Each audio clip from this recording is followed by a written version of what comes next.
Coming up in today's newscast, Israel green-lights construction for hundreds of new Jewish homes in the West Bank.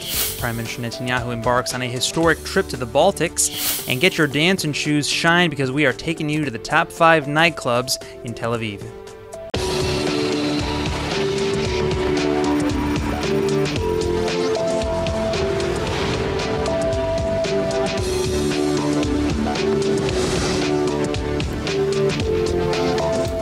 The Israeli government has just advanced construction plans for some 1,400 new Jewish homes to be built in the West Bank.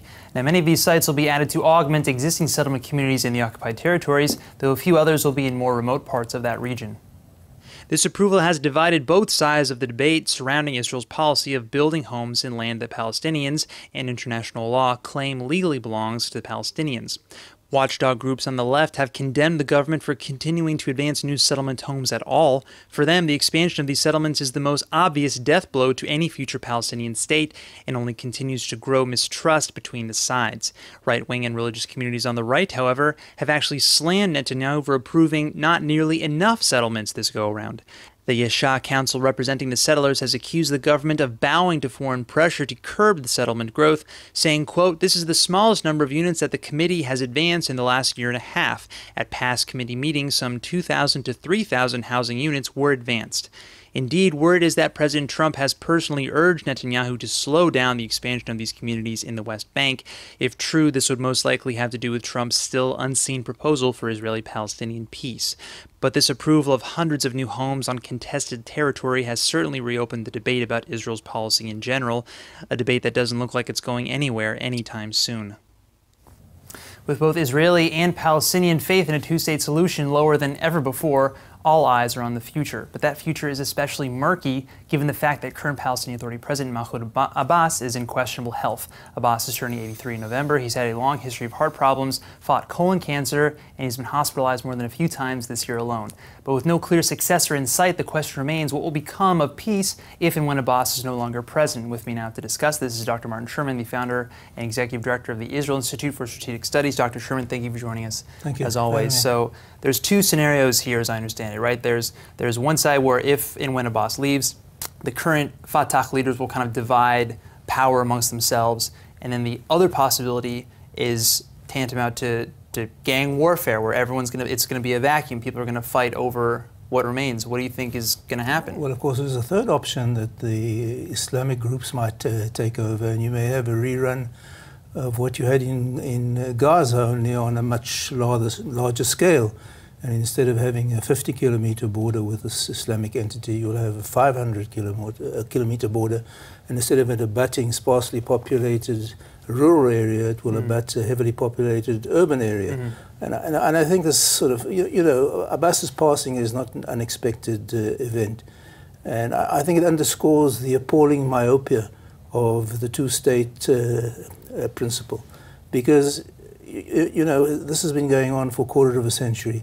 And we've seen that the Palestinians are not really interested in a two-state solution, but in a two-stage solution, where they take the territory that they're offered and turn it into a platform for attacking Israel. And it's happened everywhere, whether it's in Gaza, or in South Lebanon, or in Judea and Samaria. And even, we're seeing an emerging threat in Sinai at the moment, in Sinai at the moment.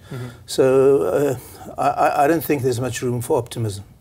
Sure, but I will say that whoever does become the leader, whatever that leadership looks like, that in the Palestinian Authority, whatever that looks like after Abbas is gone, that impacts Israel. So does Israel stand a better chance for peace, however you define it, if it's a war zone, if it's like Gaza, or if there's some kind of systemized leadership? What would Israel want to see happen there? Well, obviously, if there's chaos, there's no one to talk to, and you have a mini Syria there.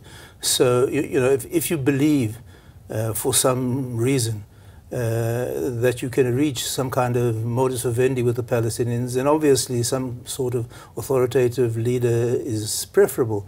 I don't see anyone of outstanding stature emerging, unless, of course, it's someone like Marwan Barghouti, who's been in prison. Who's quite more extreme. Who's been in prison for multiple murders of Israelis, which more or less shows who's popular with the Palestinians. Right. Well, that also comes from dissatisfaction with decades of Abbas's rule, because Abbas has done very little for the average Palestinian, many would say, and that's why peace, even just belief that there could be peace or what that peace looks like, is lower than ever. Well, you know, I think in many ways what you see in the West Bank or Judea and Samaria reflects the collective characteristics of the Palestinians. There were parties of Salim Fayyad who were focusing on improving socioeconomic conditions, and they got about, I think, 3% of the vote 11 years ago when the Palestinians managed to put together an election. And you can see all the Palestinians have done, despite massive international aid, is they've produced a dysfunctional polity and a minute economy, bloated public sector, completely dependent on international aid. Why does anyone think this is going anywhere if this has been the case for the last quarter century? Well, either way, Abbas is very old, his health is very unstable. I think everyone, and the word is that leaders in Fatah are aligning themselves with armed gangs, more or less, in the West Bank, and in chance that it goes that direction. Well, I think the clash between intra-Fatah armed gangs is certainly possible, but I think there's also the possibility of Fatah having to contend with armed gangs of Hamas and other Islamic Hamas groups. seeping in the West Bank. Sure, very possible. There's no reason to think that you're not going to see a rerun of Gaza, especially if the IDF is going to reduce its presence, if Trump's plan comes through and that involves pulling back Israeli troops. I think the only thing that hasn't allowed a rerun of Gaza is the IDF presence there. Sure. Well, many question marks remain. Dr. Sherman, thank you for joining us. Thank you for having me. Of course. Well, today, Prime Minister Netanyahu is embarking on a historic trip to the Baltics, the first ever trip of its kind for a sitting Israeli Prime Minister. Now, first he visits Lithuania, followed by stops in Latvia and Estonia, in an effort to build new alliances in Eastern Europe. Netanyahu has increasingly prioritized building ties in Eastern Europe in an apparent effort to counterbalance criticism that Israel often gets from Western EU. Recently, this included meetings with leaders from Hungary, Poland, Slovakia, and the Czech Republic, but some have voiced concern with these new alliances, given the sometimes disturbing echoes of anti-Semitism from Eastern European leaders. Last month, a visit from Hungary's far right-wing nationalist leader Viktor Orbán ignited a storm of controversy. Critics pointed out that Netanyahu spent 2 days entertaining the man who merely a year ago openly praised former Hungarian leader Miklos Horthy, who collaborated with the Nazis during World War II and was often photographed smiling alongside Hitler. Regardless, Netanyahu's role as foreign minister clearly sees some strategic purpose in forging these new alliances.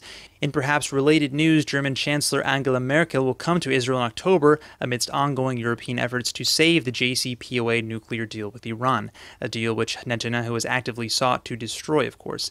Merkel has been leading the charge alongside French President Macron to keep that deal afloat. Netanyahu's trip today to the Baltics is likely evidence that Israel is seeking new allies wherever it can.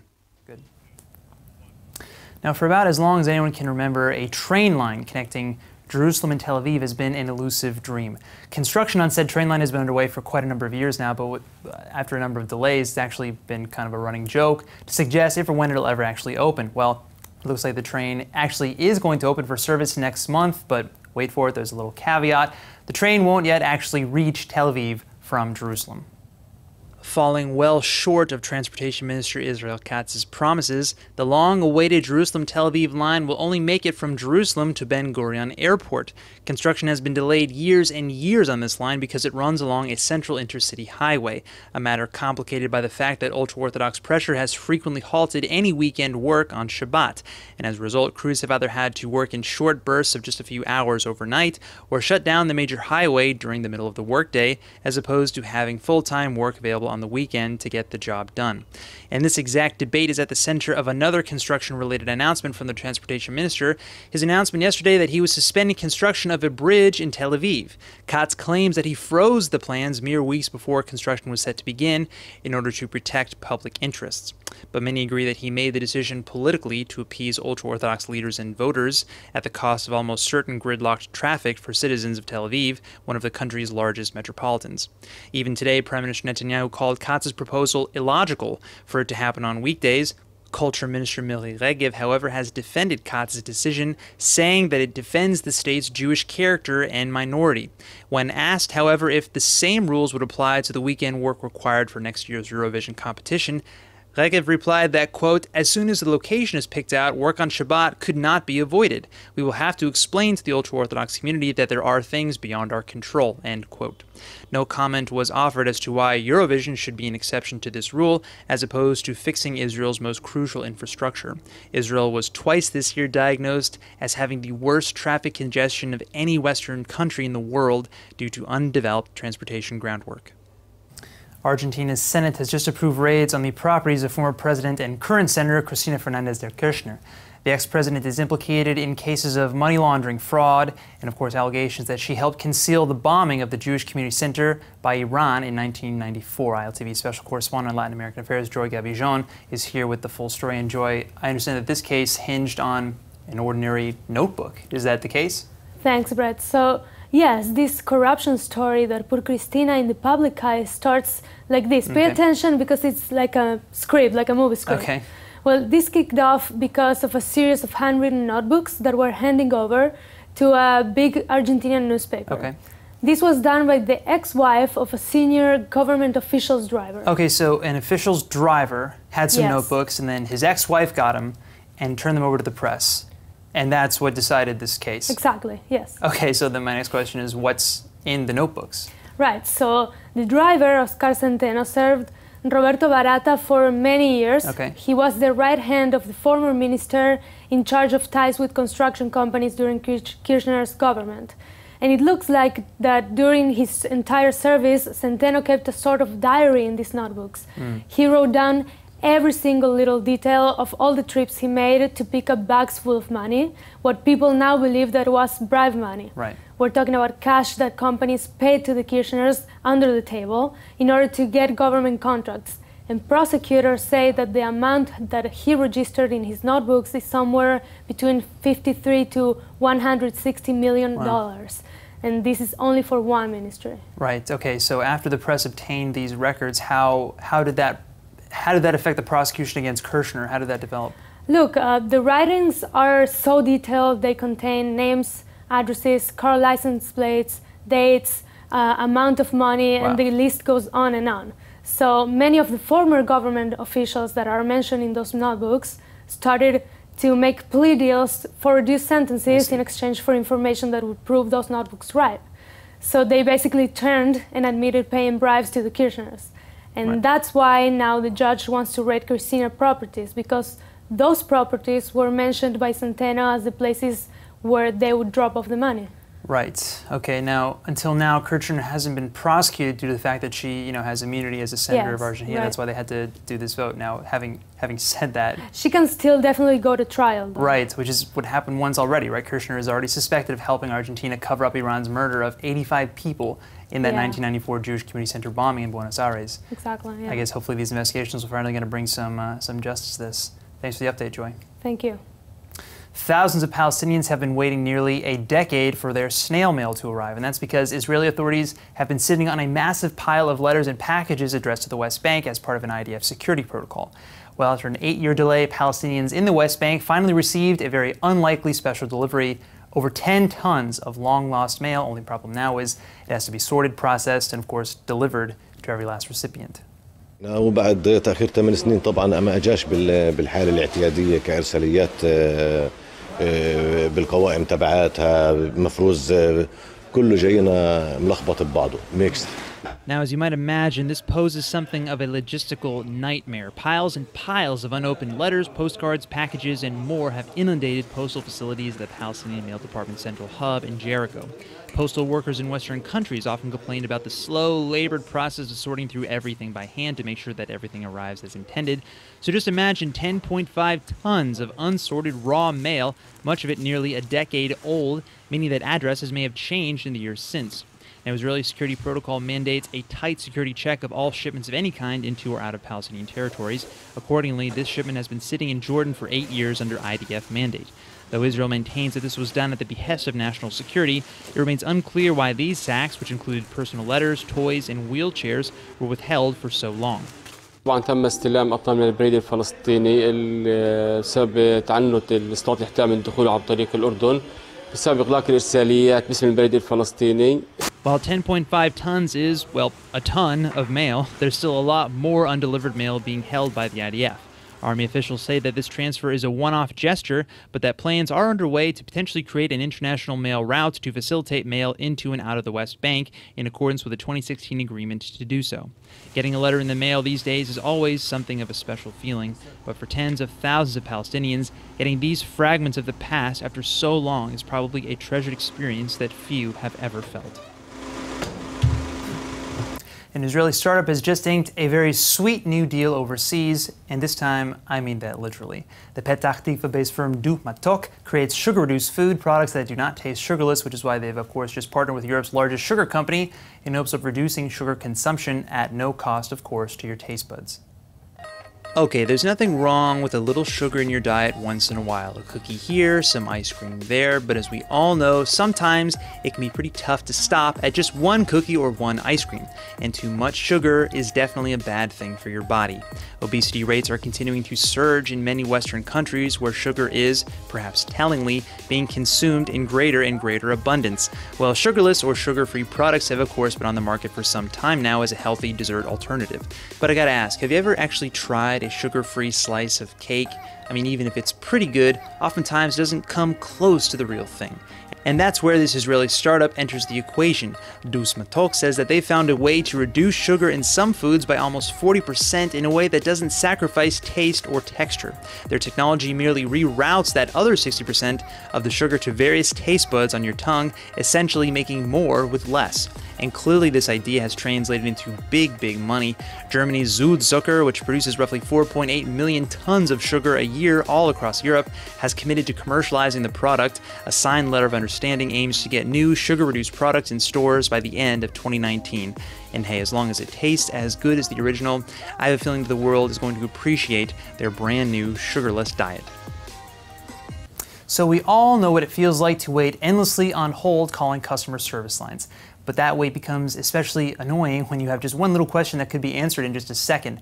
Well, here with me now is Yaniv Cohen, the Chief Executive Officer of 720, with a solution that I think both customers and businesses are going to love. Yaniv, thank you for joining us. Thanks for inviting me. So what does 720 do? What do you guys do? Okay, 720 is an Israeli registered company. Okay. We are operating in the domain of cross-channel platform, meaning we have an all-in-one solution that collides all the channels that usually millennials, but not only, using in order to communicate between them and their big enterprises. Okay. And how do they do that?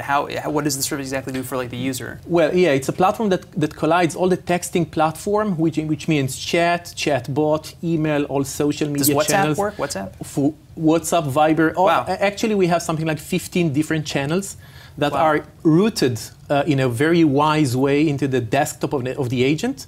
And one of our uniqueness capabilities is the fact that we can take not only text or written communication platform, but also a telephony calls. So that the agent can have one dashboard where he can see all the information, text as well as telephony. Gotcha. So let me pose an example. If I want help with my bank, like I hate calling my bank. If I want help, I can use 720 system and I can just send a WhatsApp or an SMS or a Viber message and connect to an agent there. Definitely, and which would be routed into the agent, and he would be able to take care about his activity while we are improving the efficiency of the contact center and the customer experience of what the customer has. And that would be a real agent, like a real human, or do you guys use like bots, like self-automized bots? So one of our new capabilities we just launched is a capability where if the agent is occupied by, let's say, a chat or an email. If he's busy. And he's busy, well, our chatbot is monitoring in real time the activity of the agent. And if he sees or if he analyzes that this action or this question that was asked can be treated by a chatbot, that means that we can switch him over. And eliminate the time of the agent while the chatbot can take care about this. So the bot can listen or see the real conversation and then take over if the agent needs to go on another call, help someone else. Definitely. Wow, that is awesome. Well, I've never heard anything like that. What do you guys have next? What's down the pipeline? At the end of the day, what we are trying to give the organization is the capability to understand the intent of the customer, because at the end of the day, we need to understand what the customer wants, and we need to provide this capability to the customer. Wow, so this is like a balance of texting interface and also AI. This is so incredible and really cool, and best of luck. Even much more, like biometrics and much more to come. Wow, man, keep up the good work. Thank you very much. Good luck, Aniv. Yeah, thank you. Yeah. Well, mere days after standing her ground on performing in Israel, Lana Del Rey is once again bucking calls to boycott the Jewish state. Del Rey has just announced that in order to promote peace for both sides, she intends to play her concert next month in Israel as planned, and then extend that trip to visit the Palestinian Authority. The acclaimed singer was added to the roster of Israel's Meteor Festival earlier this week, a move which delighted her Israeli fans, but ignited supporters of the BDS movement who immediately called on her to cancel the show. Indeed, recently one such high-profile cancellation did take place when Lorde canceled her stopover in Tel Aviv just a few days after it was announced. But Del Rey has taken a decidedly different approach and mindset. The pop star says that she understands the delicate issue of playing in one country while not necessarily supporting its politics, which is why she'll be using her Holy Land trip to play music for both Israelis and Palestinians. Del Rey has previously equated this decision to playing in the U.S., saying, quote, "I would like to remind you that performing in Tel Aviv is not a political statement or a commitment to the politics there, just as singing here in California doesn't mean my views are in alignment with my current government's opinions or sometimes inhumane actions, or that I condone my own president who openly mocks disabled people at rallies." These are similar arguments Radiohead frontman Tom York made last summer in defense of Radiohead's decision to play in Tel Aviv. Indeed, if the power of art is to create dialogue through storytelling and culture, then perhaps it's only art that has a chance of overcoming all the messy politics. And now, keeping the night young is ILTV's Emmanuel Kadosh with this week's Top 5. Take it away, Emmanuel. Similar to New York City, Tel Aviv can be described as the city that never sleeps. And let me tell you, that is far too accurate. No matter what day of the week it is, you can always count on this city to have something to do and people to see. So I'm here to share with you guys ILTV's top 5 list of nightclubs to check out. Fifth on the list is the club Shalvata. This outdoor club located at the Tel Aviv port is a venue worth seeing. Shalvata is the club you can always count on seeing tons of internationals with a range of different music and some of the top DJs. So if you want to party it up outdoors by the beach, this is definitely the spot for you. Fourth up is Teder FM. This club is far from your typical mainstream spot. Teder is considered to be a pop-up radio bar, an internet radio station that broadcasts live every summer located in South Tel Aviv. This is a spot to come to for a sick atmosphere with good music, amazing crowd, and you simply can't forget about the food. The block is third on our list, located in Tel Aviv's central bus station. This club is world-renowned, with some of the world's leading DJs and musicians regularly being hosted here. However, this party doesn't get started anytime before midnight, so plan for an all-nighter. Second up is Radio, located right off of one of the busiest streets in Tel Aviv, Rothschild. Radio is definitely described as Tel Aviv's favorite hipster spot with a range of indie electronic music. This super cool and underground club attracts both Tel Aviv locals, party people, and tourists alike. Make sure you head there a bit early, it gets really packed. First on our list is Kuli Alma, a personal favorite of mine. This half indoor, half outdoor club is nothing like you've ever seen before. It's the spot you come to if you want to hear great music while being able to hang out with friends that you can actually hear. But indoors, it's a full-on party. You can also find different designer pop-ups located at Kuli Alma. So, safe to say this is the spot that has it all. That's all for today's Top 5. Back to you. And now for our Hebrew word of the day. Well, if we're going to mention Tel Aviv's top nightclubs, then it might help to learn how to say that in Hebrew. That's why today's word is Modo and Laila, which means a nightclub. So there are two important factors when you enter a Modo and Laila, a nightclub: the music and how big is the dance floor. Now, your typical Modo and Laila should have just a solid DJ who knows how to spin, but after a few tracks, if you find yourself saying, hey, maybe let's find a new Modo and Laila, then my advice, move on to the next one because the night may be young, but I never waste one excellent dance move on anything less than a superb song. Now let's go ahead and take a look at the weather forecast. Today it's partly cloudy skies, the high of 88 or 31 degrees Celsius, and lows looking closer to 78 degrees or 26 degrees Celsius. And tomorrow there's going to be a slight rise in temperatures to a high of 89 or 32 degrees Celsius and a low of 79 or 26 degrees Celsius. All right, that's it for today's news. Today's exchange rate is 3.64 shekels to the American dollar. Remember to sign up for our daily newsletter at iltv.tv, and don't forget to follow us on Facebook at Israel English News, and of course on Twitter at ILTV News. I'm Brent Allen Smith. Thanks for watching.